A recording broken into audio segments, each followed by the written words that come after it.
The night before my daughter's wedding, I sat alone in my hotel room and counted the petals on the floral arrangement they'd placed on the nightstand. 22 petals. I remember that clearly, because I had nothing else to do. I wasn't invited to the rehearsal dinner. My daughter, my only child, the girl I raised myself in a 2-bedroom apartment in Columbus after her father left us with nothing but a stack of unpaid bills and a broken furnace, told me it was just for the wedding party and close family. When I reminded her that I was in fact her family, she smiled the way she'd started smiling at me recently. Patient. Tight. The smile you give someone when you're tired of explaining something for the 3rd time. Mom, she said, Vernon's family is flying in from Charleston. It's a lot of people. I just don't want things to get complicated. I didn't ask what that meant. I was afraid she'd tell me. I should start at the beginning. That's the only fair way to tell this story. My name is Sylvia. Wait, no. I've been calling myself that in my head for so long it slips out. My name is Nadine. Nadine Holt. I'm 63 years old, and for 31 of those years, I worked as a licensed practical nurse at Riverside Methodist Hospital in Columbus, Ohio. I started when my daughter, Brianna, was 2 years old, 6 months after her father walked out. I worked nights for the first 4 years so I could be home when she got off the school bus. I worked doubles when the rent went up. I picked up holiday shifts so that Brianna could have Christmas presents under the tree and a birthday cake with real buttercream frosting, not the kind from a can. I am not telling you this to make myself sound like a saint. I made plenty of mistakes. I know that. But I loved her. Lord, I love that girl. Brianna was the kind of child who made you feel like you'd done something right just by looking at her. Smart, curious, the type to bring home stray cats and broken birds, and once memorably a classmate who had nowhere to sleep. She had her father's cheekbones and my stubbornness, and when she graduated from Ohio State with a degree in marketing, I cried so hard the woman sitting next to me offered me her entire travel pack of tissues. She met Vernon at a company retreat 2 years later. He was in finance. Grew up in Charleston, South Carolina. Old money. The kind of family that has a last name that's also a street name somewhere in their hometown. His mother, Diane. I need to stop. That name's taken too. His mother, Patricia. No. Let me call her what Brianna called her from the very first dinner. Mama Weaver. I never had a name like that. From the beginning, Mama Weaver was everything I wasn't. She wore linen in the summer and cashmere in the fall. She hosted Easter brunch with a seating chart. She sent Brianna a handwritten note after their first meeting that Brianna kept on her refrigerator for 6 months. I know because I saw it every time I visited. I'm not proud of what I felt when I saw that note. I'm telling you the truth here. At first, things between us were fine, pleasant. I went to the engagement party at the Weavers' home in Charleston, a brick colonial with a wraparound porch and a garden that looked like something from a magazine. And I smiled and shook hands and said all the right things. Brianna seemed happy. That was what mattered. But something started shifting around 6 months before the wedding. Brianna stopped calling as much. When she did call, the conversations felt edited. She'd mentioned plans she and Vernon had made, trips they were taking, dinners with the Weaver side, and somewhere along the way, I stopped being included in the sentences. I was in a separate category, not the main story. A footnote. I told myself it was wedding stress. I told myself she was busy. I told myself that's just how it is when your child builds a life. I told myself a lot of things. The first real sign came when Brianna sent out the wedding website. I found out about it from my coworker Sheila, who had seen it through a mutual Facebook friend. There was a whole page called Our Story. Photos of Brianna and Vernon, photos of the Weaver family at holidays, photos of Brianna with Mama Weaver at brunch and at the beach and at what appeared to be a cooking class. I wasn't in a single photo on that website. Not one. I told myself maybe she just hadn't gotten around to adding pictures of us. I called her that evening and kept my voice very even. I asked about the wedding website. She said it was still a work in progress. I waited 2 more weeks. Nothing changed. 3 months before the wedding, Brianna called to discuss the seating arrangements. She'd made decisions about the ceremony that she was now informing me of, not asking me about. Mama Weaver would sit in the front row with the immediate family. I would sit, and I want to make sure I'm remembering this correctly because I want to be fair, I would sit in the 3rd row, behind Vernon's aunts. I said very carefully, Brianna, I'm your mother. She said, I know, Mom. But Mama Weaver has a large family, and they need to stay together, and I need today to go smoothly. I said, and where do I fit into smooth? She said she'd call me back. She didn't, not for 10 days. When she called again, She said she'd been thinking about it and she wanted me to understand that she loved me, but that the wedding day was about her and Vernon, and she needed me to be flexible. She used the word flexible 4 times that phone call. Each time she said it, something inside me went a little quieter. I told her I understood. I didn't cry until after we hung up. Then I sat in my kitchen in Columbus and I cried for a long time, and when I was done, I washed my face and I made a pot of coffee, and I thought about what kind of mother I had been. And here is the part that is hard to say out loud. I wondered if I had done something wrong. Not in a dramatic way, but in a quiet, creeping way that keeps you up at 3 a.m. Had I called too much? Not enough? Had I ever made her feel embarrassed? Had I worn the wrong thing to some dinner I couldn't even remember now? I went back over 31 years in my head, looking for the moment I had failed her. I couldn't find it, but I also couldn't be sure it wasn't there. The wedding was in Savannah, Georgia. The Weavers had a connection to an old estate venue outside the city. Spanish moss in the trees, white tents on the lawn, the whole picture. I flew in the day before and checked into the hotel Brianna had booked for my side of the family, which turned out to be a Holiday Inn's Express 20 minutes from the venue. The Weavers were staying at the venue's inn. I did not say anything about this. The morning of the wedding, Brianna sent a car for me. That part was kind. I'll give her that. I arrived at the venue around 10, hoping to spend some time with her before things got hectic. The coordinator met me at the door and let me know that the bridal suite was currently closed to visitors. The photographer was working, but that I was welcome to wait in the family lounge. The family lounge was a room with 4 chairs and a basket of mints. I sat there for 40 minutes. I watched other people move through the hallway. Florists, caterers, members of the Weaver family I recognized from the rehearsal photos Brianna had texted me, and I waited. Eventually, a young woman I didn't recognize poked her head in and said, "You must be Brianna's mom. She says hi and she'll see you at the ceremony." That was it. That was the morning of my daughter's wedding day. I pressed my lips together. I said, "Thank you." I smoothed my dress, a dusty rose mother of the bride gown I had spent 3 Saturdays finding that cost more than I had ever spent on a single item of clothing in my life, and I went and sat in the 3rd row. The ceremony was beautiful. I will always say that. The Spanish moss caught the afternoon light and Brianna looked like something out of a dream. When she walked down the aisle on the arm of her uncle, her father's brother, which I had agreed to because I didn't want to make things difficult, she was luminous. She was happy. And I tried to just hold that, to be grateful for that. But when she passed my row, she didn't look at me. Not a glance, not a small smile. She looked straight ahead, her eyes fixed on Vernon, and she walked right past me like I was part of the floral arrangement. Mama Weaver in the front row pressed a handkerchief to her eyes. I sat very still and I stared at my daughter's back and I thought, this is the day you've worked your whole life toward. This is the day you held on for. After the ceremony, there was a cocktail hour on the lawn. I found my daughter in the cluster of photographers and family, and I touched her arm.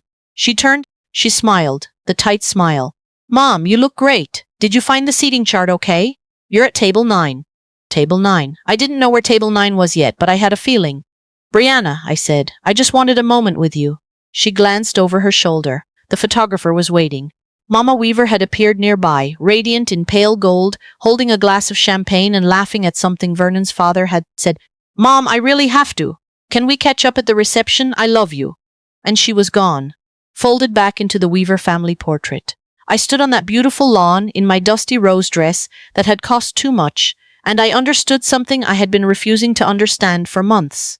I was a guest at my own daughter's wedding. Table 9, as it turned out, was in the back corner of the tent, near the catering station. I was seated with 2 of Vernon's college roommates, their wives, and a cousin once removed who spent most of dinner on his phone. They were all perfectly nice. That almost made it worse. I ate my salmon. I drank 1 glass of white wine. I watched my daughter across the room, laughing with Vernon, dancing with Mama Weaver, taking photos with every branch of the Weaver family tree. She looked over at table 9 once, maybe twice. I waved both times. The second time, I'm not sure she saw me. The toasts were at 8. Vernon's best man was funny and warm. Mama Weaver gave a toast that made the entire tent cry.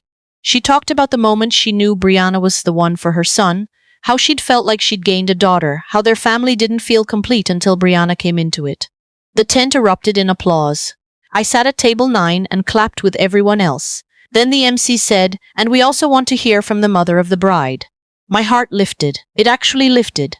I felt it physically, this sudden rising feeling in my chest. I hadn't known I was supposed to speak. No one had told me. But maybe, then one of Vernon's roommates leaned over and said, "Oh, I think that's Diane. Sorry, I think that's the stepmom? She's over there, see?" I followed his gesture. There was a woman at the front of the tent, smiling, taking the microphone. I had seen her earlier and assumed she was a family friend. She was perhaps 50, well-dressed, confident. She began her toast, and the first thing she said was, "Brianna, when your father and I came into your life 8 years ago," her stepmother. I didn't know Brianna had stayed in close contact with her father's wife. That was the moment. That was the precise moment that something shifted inside me. Not broke, shifted, like tectonic plates. Something fundamental rearranged itself. I excused myself from table 9 and I walked to the restroom and I stood in front of the mirror for a long time. My mascara was intact. My hair was fine.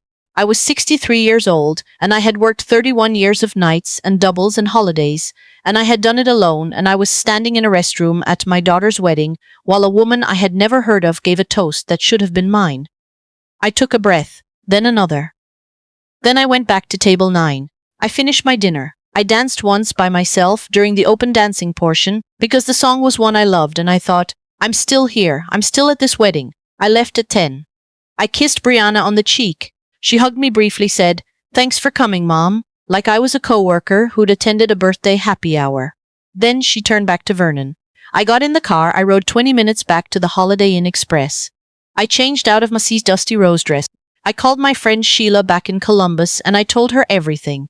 And she stayed on the phone with me for 2 hours, and at some point she said, "Nadine, what are you going to do?" And I said I didn't know yet. Here's what I did know. I was done shrinking. I had spent months making myself smaller, quieter, more flexible, less complicated. I had sat in the third row. I had eaten dinner at table 9. I had waved from across a tent at my own daughter on her wedding day. I was done. The following Monday, I drove to the hospital's HR department and I submitted my paperwork for early retirement. I was 63. I had my pension, and I had been quietly, carefully saving for 15 years. Not a lot, but enough. Enough to do what I was about to do. I sold my apartment and put my things in a storage unit. And then I signed up for a 14-day river cruise through France and Portugal. By myself. I want to tell you about that trip because I think it's the most important part of this story. More than the wedding, more than the toast, more than the table. That trip was the first time in 31 years that I had nowhere to be except where I was. I walked through Bordeaux in the September light. I tasted wine I couldn't pronounce and ate bread that made me want to cry. I sat in a cafe in Lisbon for 3 hours with nothing but a journal and a strong espresso, and I wrote down everything I had been carrying for the past year. I filled 40 pages.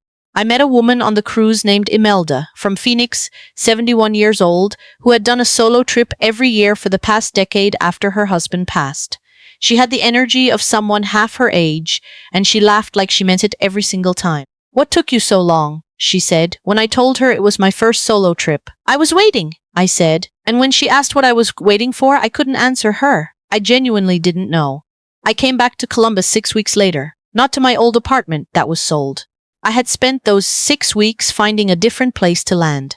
I rented a bright one-bedroom in the Short North neighborhood, close to coffee shops and the farmer's market, and a yoga studio that did a senior class on Tuesday and Thursday mornings.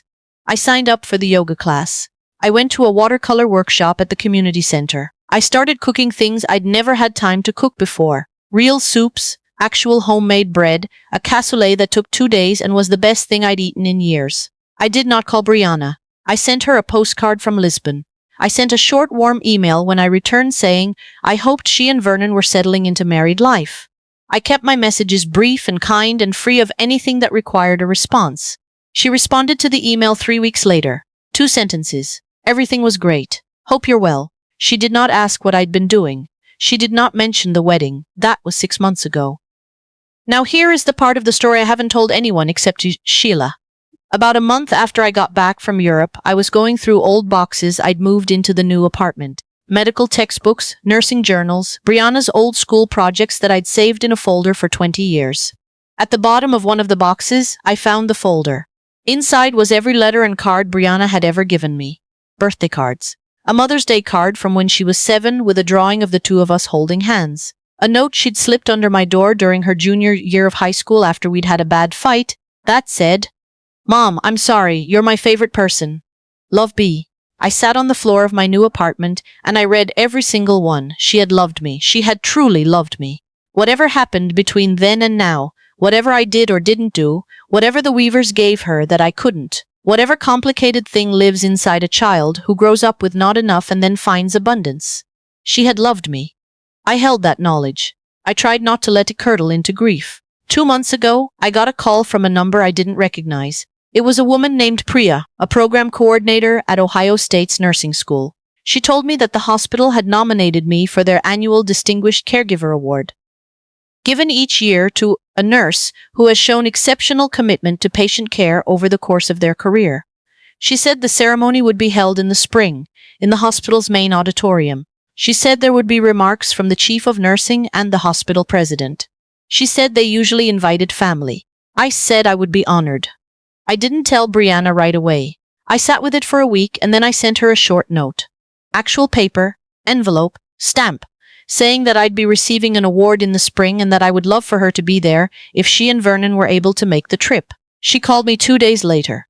The first time she'd called, not texted, called since before the wedding. Mom, she said, and her voice was different. I didn't know about the award. Why didn't you tell me? I just did, I said. There was a pause. Then are you okay?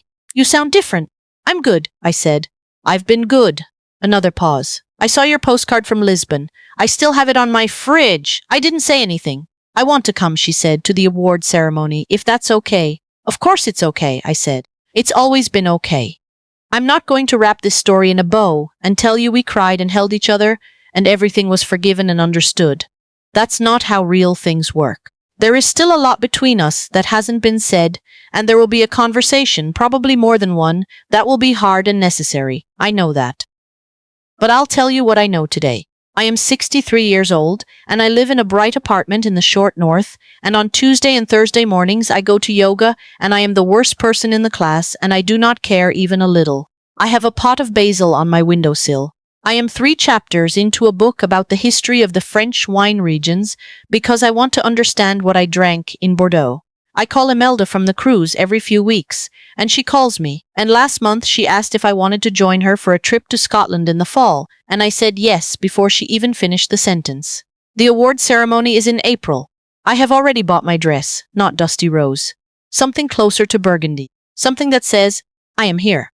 I am not a footnote. I am the whole story. And when they call my name up to that stage, when the chief of nursing reads 31 years of service out loud into that microphone, and the whole auditorium applauds, I will not look to see whose faces have gone pale.